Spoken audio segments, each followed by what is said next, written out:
It's dark. It's late. You're walking to your car after a long day at work. You just want to check your email and go home. What you don't know is that there's someone right behind you. Hey! What are you doing? Hey! Did you get a good look at the suspect? Was there anything that you remember? With the hoodie and baseball hat, it's hard to tell anything. Think about what you might tell police about this suspect.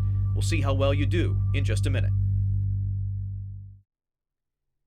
When it comes down to helping identify a suspect, police will often bring in a sketch artist to help bring that suspect's face into focus.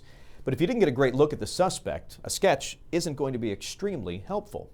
However, Cleveland Police Detective Michael Legg says any detail, no matter how small you think it might be, is extremely important to their case.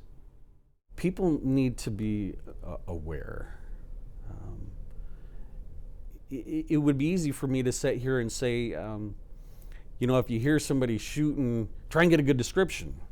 But the natural instinct is to run the other way. I'm just more aware of my surroundings. That's exactly what happened to Jennifer Abel 6 years ago.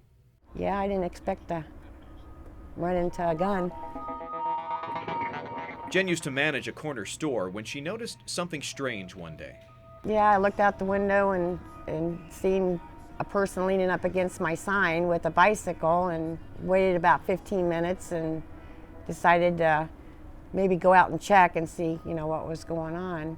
She asked the young man what was wrong. They made eye contact, but he didn't say anything. Minutes later, he came into the store wearing a mask. Being the goof I am, I throw my arms up, "What, are you gonna rob me?" And he pulls a gun.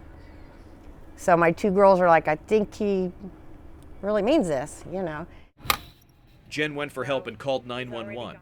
Her husband heard the call and went after the thief. I had left after that, jumped in my car, and followed my husband, and by the time I got to him, they had him down on the ground and tied up. But even if he hadn't been caught, Jen's awareness of her surroundings were more than enough details to get the suspect arrested. Well, the clothing, obviously, and the eyes, because that's what I focused on more than anything. Was I looked him straight in the eye, trying to figure out what to do. According to investigators, Jen did the right thing. So, how could you have helped police in our simulation? Maybe in those brief moments that you saw the suspect, you noticed the red baseball hat. Maybe the Indian sweatshirt. Maybe you noticed which way the suspect drove off. Or maybe you even noticed that the suspect was a woman. Those details might just be the piece of the puzzle that police need. Sometimes the pieces of that puzzle that, regardless of how good of an investigator somebody is, you just can't put the puzzle together without that one last piece. Right. And that's why police and crime victims like Jen encourage everyone to pay more attention.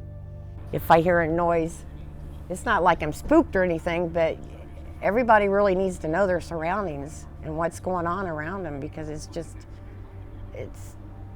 things obviously are bad, Hopefully you never have to witness a real crime, but if you do, awareness and remembering those small details may be the key to putting a criminal behind bars.